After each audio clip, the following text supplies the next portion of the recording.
I'm Brian Goldfinger of Goldfinger Injury Lawyers. Is your insurance company forcing you to go back to work when your doctors say you can't? If this sounds familiar, look no further than my law firm. Visit goldfingerlaw.com and get us working for you. Hello and welcome to the Raptors Reaction Podcast. I'm your host, William Liu. I'm speaking to you after the Toronto Raptors defeated the Philadelphia 76ers by a score of 129-112 on Tuesday night at the Air Canada Center. A nice bounce-back performance from the Raptors, from Monday's game where they got thoroughly outclassed by the Bucks. Obviously, there was no Kawhi Leonard in that game. That made a big difference. Today, Kawhi Leonard played. He's kind of an important player. Look, the Raptors, I think the one thing you should take away from this game is that Philadelphia has most of the same problems as they had last year. They still turn the ball over a ton, like comical amounts of turnovers. They had 23 turnovers tonight. But they can still be a deadly team. They could still hurt you on the glass. They're a very physical, athletic team. They still have a couple of shooters that can really wiggle free and hurt you. And mostly that is just JJ Redick. But, Redick does incite a lot of panic, especially when he starts to get going. And it kind of opens up all the Philadelphia 76ers offense. But fundamentally, they just don't have enough shooting in their starting lineup, really. It's just, even on a good night when they get 4 threes from Covington and 3 threes from Embiid, which is not the usual, not the norm. I mean, they still couldn't really threaten. But, the Sixers have the same problems. And the Raptors, well, they, got Kawhi Leonard, so that's a big deal.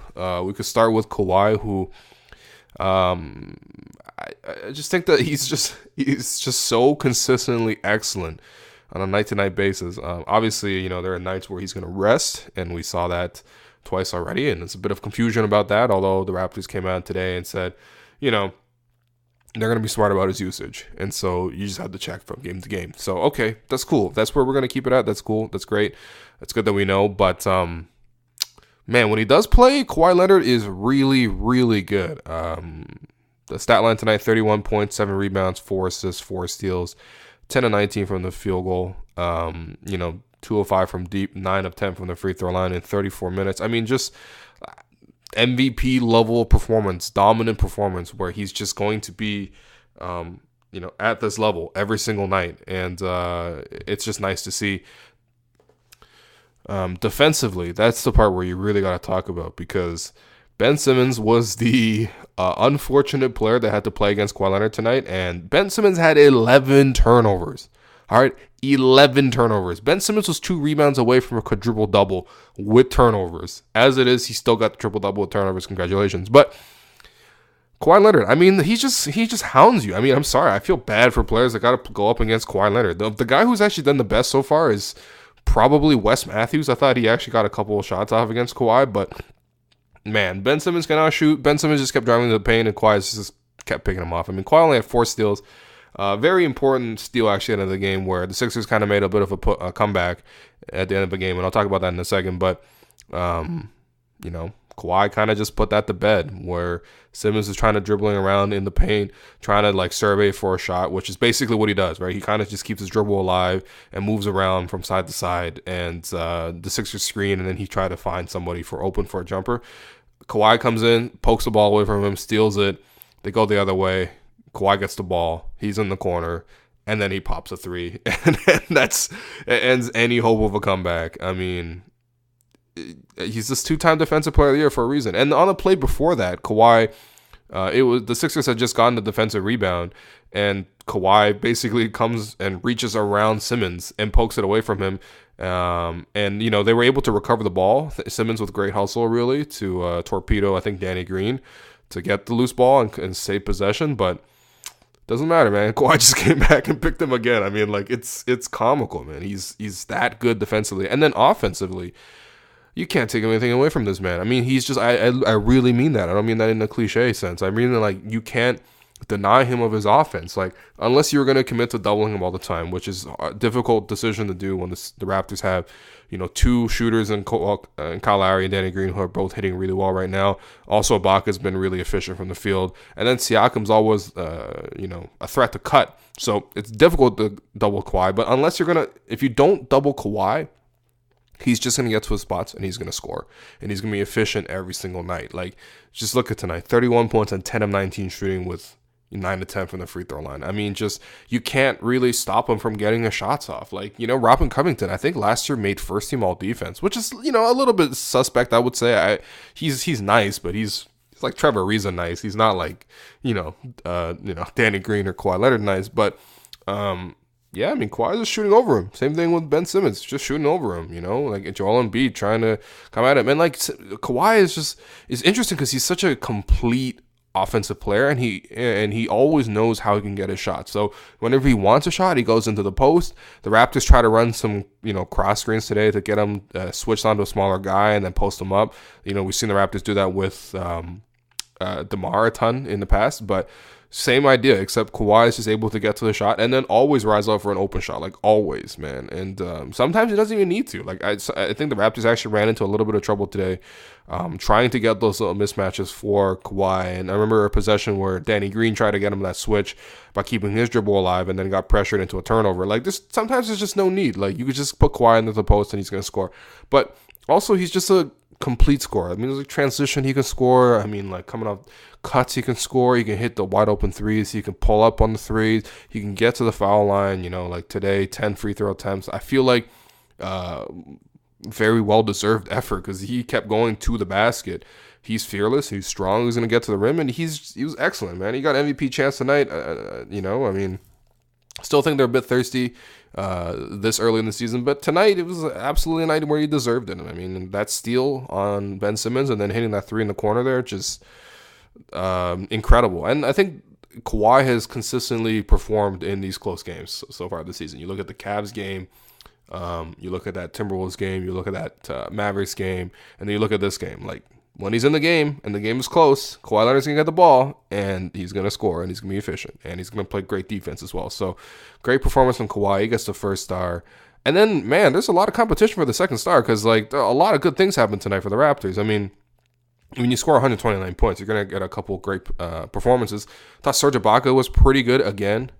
16 points, 8 rebounds, 7 of 13 shooting from the field, an assist, 2 steals, and 3 blocks. The one thing I want to highlight with Ibaka is, like, we can kind of just, like, we're getting used to the fact that he's just going to get, about this, like, 16 points a game, shoot about 50% from the field, and then get, like, 3 or 4 offensive rebounds like he did tonight, and also be good defensively. Like, I just have to remind everyone, Serge Ibaka was not doing this at the end of last season. I mean, like, Serge Ibaka ended the year playing really, really shit basketball and then continuing to the playoffs. Game 1 against the Wizards, notwithstanding, was trash. And it was just like, all right, it looked like a lost cause. But now Ibaka is just consistently good, night-to-night basis. Like, he just, I don't know if it's like a hot streak because it really doesn't feel like anything he's doing is too unsustainable. But he's just been good on a night-to-night basis. I mean, like, this is like 7 games in a row he's had double-digit points. I mean, he just had 30. Now he has 16 tonight. I mean, I bet you, I could probably go through the box score and look, but there was not a 7-game stretch last year where the Ibaka scored more than 10 points a game. And the way he's doing it right now with the kind of efficiency. So, Ibaka's been good. I thought he was good tonight. The mid-range game was working really well. The two-man game with Kyle Lowry has been phenomenal. Yeah, I mean, good job by Pascal. Good job by Pascal Siakam as well. Good job by Serge. But yeah, good job by Pascal as well. I mean, 15 points, 15 rebounds. Last night he has a career high 22 points in Milwaukee in scoring, and then now he establishes a career high in rebounding with 15 tonight to go along with 2 rebounds, 3 steals, 6 of 8 shooting from the field, and 3 of 4 from the free throw line. Game high plus 24 in 33 minutes. Pascal was great. Like, he's great. It's like watching his development has been really fun. I like the fact that he's rebounding a lot more. Serge has actually done a really good job of, like, boxing out this year. Not really this game. I don't really think he did a good job boxing out this game. Sixers kind of just overwhelmed them. Siakam came in and just was really active on the glass. I mean, 15 rebounds is kind of nuts for a guy who's not really imposing. He's a 6'8" guy. He's long and he's athletic, but for him to get 15 rebounds is really impressive. And it's nice when he gets the rebounds because he can just take that and then push the break. And I mean, I don't know what else to say, but all Raptors fans know what Pascal can do on the fast break. So it's nice this year, too, that he's able to both be the finisher and also just be the initiator. We saw flashes of that last year. This year, he's just been dominant. Like he's just been really dominant in transition, and I'm really happy to see him doing what he's doing. Kyle Lowry probably gets the second start tonight. I mean, he was phenomenal. 20 points, 3 rebounds, 12 assists, steal. That's 4 straight games of double-digit assists for Kyle now, 5 on the season. He leads the NBA in assists. 12 assists is going to help him maintain that lead tonight. And also just, an efficient outing from the field. 7 of 14, 3 of 7 from deep, 3 of 4 from the free throw line.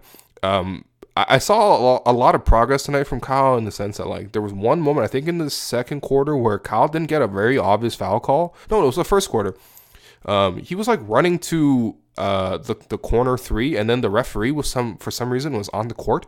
And so Kyle kind of, like, tripped up on his legs on the shot. And like he was like really upset with the ref, not to call foul because the referee's part of the game, so whatever. But like it's just pissed at the ref for being on the court at once. And I thought that might be one of those games where Kyle gets it into his head to like pick a fight with the refs, and he didn't do that. I didn't even see him really talk to the ref for the rest of the game. I'm sure he did because he's kind of a dickhead about it. But I mean Kyle really kept his focus. He really bounced back from a poor game in Milwaukee where he shot 0 of 9 from 3. He got 3 threes tonight. And also just him driving to the rim a couple times, really right now with Kyle, the best thing you want to see is the assists. Like, he's getting Ibaka in all the right spots for sure. He's the one that's the best at setting up Kawhi Leonard. He's found Danny Green for a couple of wide open looks. And then with Pascal running the way he is, I mean, nobody loves to throw those full court touchdown transition passes as much as Kyle does. And so, with the starting lineup working the way it is, you got to really credit Kyle for being the point guard and the engine for the whole team. So good job by Kyle. Danny Green was solid, 10 points, 4 rebounds, 2 steals, a block, 2 rebounds, 2 threes. He is what it is, I mean, I thought it was interesting to see Danny Green getting used in the post on like 2 or 3 possessions against JJ Redick. It was just a little bit strange. I'm not really sure why they did it. I guess Redick is kind of a defensive liability, but I still wouldn't orient my offense to Danny Green in the post to do that. But I mean, I just don't remember ever seeing Danny Green in the post ever, and he's played like probably 10 seasons in the league now, so it's a bit strange, but it worked out one time. I think the Sixers came to double, and Pascal wisely slid into the dunker spot, and Danny Green found him with a bounce pass, and he dunked it. So maybe there's something to explore there, but I mean, for the most part, solid game from Danny Green, as you would expect. Coming off the bench, JV, 23 points in 17 minutes, which is hilarious. I tweeted out in jest that Amir Johnson was still better than him. Obviously, he's not. I mean, Amir wasn't better than JV back in Toronto, and except for maybe 2013-14, although I think I would say they were pretty even at that time. I guess the rookie season, Amir Johnson was better, but I mean, like JV kind of just dominated, went to work. 23 points on 8 of 14 shooting, 6 of 6 from the free throw line, hit a corner 3, hit a baseline jumper, 2 blocks as well for JV. The only thing I don't like from JV was that like defensively he wasn't quite there, and he wasn't really rebounding as much as he usually is. I mean, only 4 rebounds is not great, but you can't argue with that production. I mean, 23 points in 17 minutes on 14 shots is nuts. And then I mean, the only other thing of note really was that DeLon Wright, it looked better watching the game than it does now in the box score, but I thought he was solid, right? He finally started making those like high impact momentum swinging plays that DeLon's capable of doing. He picked there was like a stretch in the second quarter there where Kawhi Leonard came into the game early. Nick Nurse is doing a little bit better of a job staggering his stars so that, Lowry played the first 10 minutes until the bench came in, and then the bench only played by themselves for 2 minutes, and then the bench played by themselves for another 2 minutes to start the second quarter, and Kawhi came in, and so, they had coverage with some more reliable players with the bench that has been struggling. But Kawhi gets elbowed in the eye by Robert Covington, and no foul was called in the play, and so Nick Nurse wanted DeLon to take the intentional foul, and then instead of just taking the foul on Markelle Fultz, poor Markelle Fultz, man.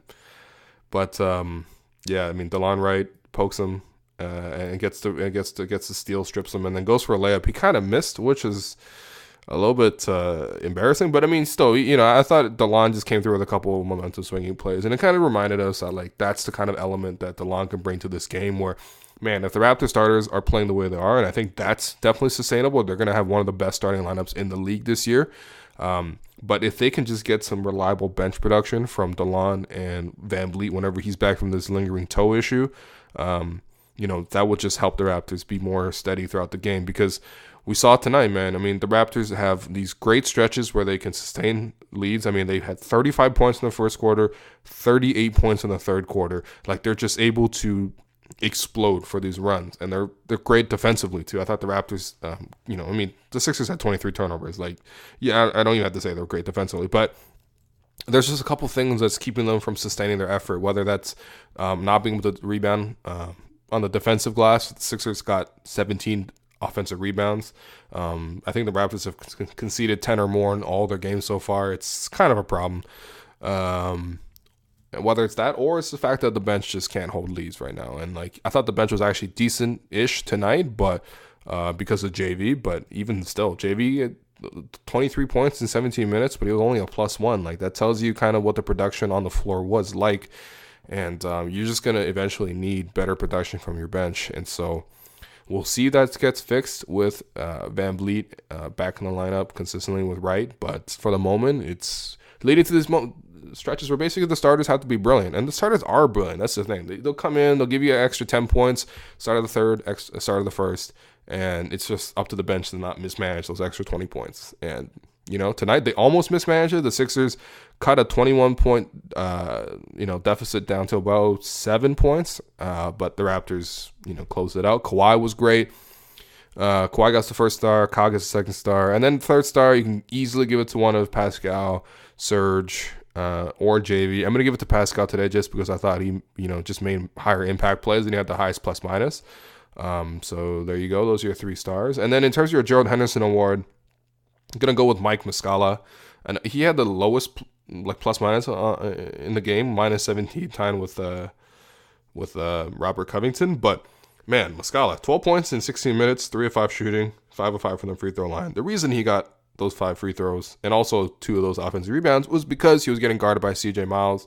And man, CJ Miles, bro, like look, you're a parent now. You gotta do whatever you can, secure the bag, secure that GoDaddy bag, but it's not looking good, man. The curse is taking our man CJ, and man, him guarding Mike Muscala was giving me flashbacks to him in the playoffs against Kevin Love. Like, it was that level of just like, why can't you guard him? Like, it's Mike Muscala, man. Like, it's like him, and like, that's it. Like, if you can't guard Mike Muscala, what are you doing? Like, come on, man. Like, it was unfortunate, but yeah, Muscala kind of exploded, and it was also just really funny watching the Sixers, to be honest. I mean, going back to them, I mean, like, they really haven't made any improvements this year. It's, people expect them to make a leap. They didn't. Embiid's kind of the same player. He's a little bit better than before, but he's not.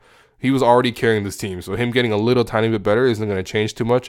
Saric, I think, is way worse than he was last year. Covington is just what he is. And then, like, Ben Simmons didn't improve his jumper at all. And, I mean, we saw it tonight. Those 11 turnovers. A lot of it was just because he's forcing the action because he can't shoot. And then Markelle Fultz, man. I'm rooting for Markelle Fultz just because I felt like he got dragged through the mud a lot last year. And it's hard for any 19, 20-year-old to go through that much scrutiny. But I will say this. He plays like 30-year-old Derrick Rose after the knee injuries. Like, that's his game right now is what Derrick Rose's game is for the Timberwolves. In fact, I think Derrick Rose is having a better year than Markelle Fultz on the season, which it's tough, man. If that's the player that you wouldn't trade for Kawhi Leonard, who we saw tonight, Kawhi, big difference maker in this game. If that's the player you're holding on to, Markelle Fultz, and you're expecting him to suddenly become, the player that he was supposed to be, I mean, it's tough, man. We could look back on this whole era and you might think, man, they had Ben Simmons and Joel Embiid, but they just couldn't get that third guy. And Fultz is supposed to be that third guy, but man, looks like washed up Derrick Rose. It's unfortunate, but the Raptors look great. They're 7-1 now, 6-0 at home. Sixers are now 4-4 on the season, 0-4 on the road.